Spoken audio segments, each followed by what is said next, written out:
Love at the wrong table. Isabel Carter had never believed in blind dates, but her best friend, Sophia, would not take no for an answer. Just one date, Izzy. You never do anything fun. What's the worst that could happen? So here she was, stepping into an expensive restaurant she could barely afford, wearing the only fancy dress she owned. It was navy blue, hugged her curves in the right places, and made her feel confident, even if she was a nervous wreck inside. As a single mom, she barely had time for herself, let alone dating. Her 6-year-old son, Ethan, was her whole world, and between work, school drop-offs, and bedtime stories, romance had taken a back seat. But tonight, she had agreed to give it a shot.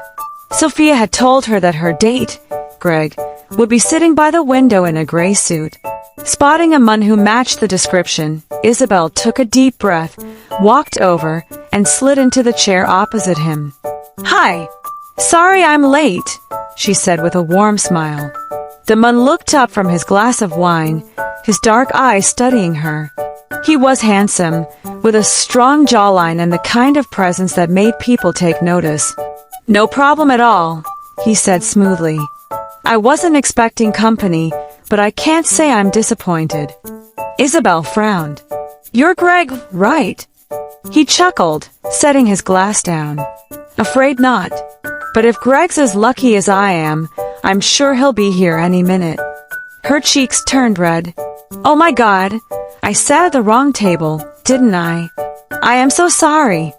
The man's eyes twinkled with amusement. "That depends. Do you want to leave?"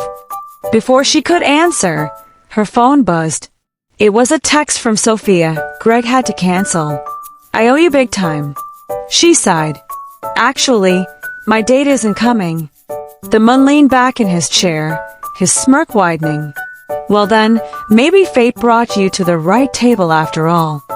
She laughed, shaking her head. "And who exactly am I having dinner with?" "Nathaniel Grayson," he said, offering his hand.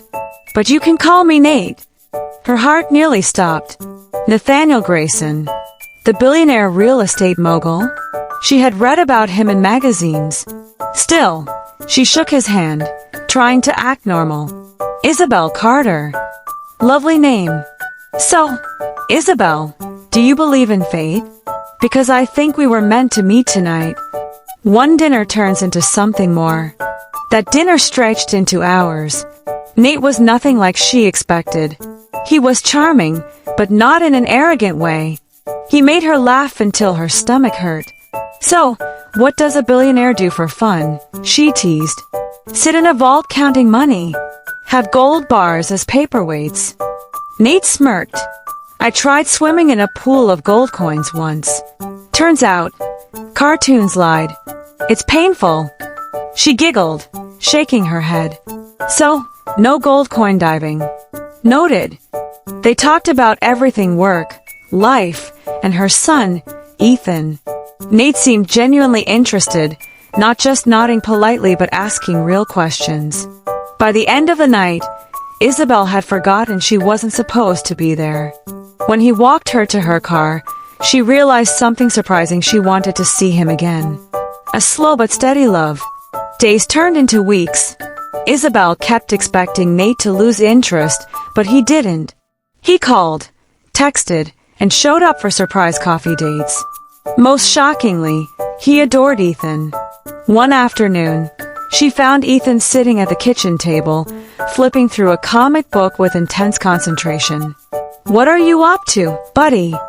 "Nate said he'd teach me how to fly a jet one day. I'm studying superheroes first. Just in case." She nearly dropped her coffee. "Oh, he did he?" Later, she confronted Nate, arms crossed. "So, jet lessons. What exactly are you teaching my child?" Nate grinned. "Basic billionaire skills. Next week, stock market strategies."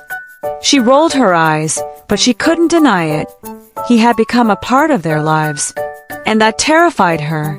Nate finally decided it was time for Isabel to meet his family. She was nervous, but he reassured her. They'll love you, he promised. Well, most of them. That last part didn't sit well with her. When they arrived at the Grayson estate, Isabel was overwhelmed. It was like a palace. Nate's mother, Evelyn Grayson, greeted her with a polite but cold smile. His father, Robert, was even worse, barely acknowledging her presence. Nathaniel, a single mother. Really? Evelyn said in a whisper she didn't bother to hide. Mom, Nate said firmly. Isabel is an incredible woman, and if you took the time to know her, you'd see that. Isabel wanted to sink into the floor. But then, Nate's grandmother, Margaret, took her hand and smiled warmly. Ignore them, dear. Welcome to the family. It wasn't easy. Nate's parents did everything to discourage him. They invited wealthy socialites to dinners, hoping he would lose interest. But he didn't. Instead, he defended Isabel at every turn. I don't care about money, Nate told his parents. I care about love. And I love Isabel. Eventually, his parents saw the truth. Nate was happier than he had ever been. And they finally accepted her. When Nate proposed, he did it in the simplest, sweetest way. In her small apartment, with Ethan bouncing on the couch, he got down on one knee. Isabel Carter, will you marry me? Tears filled her eyes. Yes! Their wedding was a beautiful mix of both worlds, elegant but filled with warmth and love. Ethan walked Isabel down the aisle, grinning ear to ear. When the priest asked, "Who gives this woman away?" Ethan proudly said, "Me." Nate whispered, "I love you," as he slipped the ring on her finger. And in that moment, Isabel knew she had found her forever, all because she sat at the wrong table. This is the end of this story. Thank you for watching. Please kindly subscribe to my YouTube channel for more beautiful stories and African tales.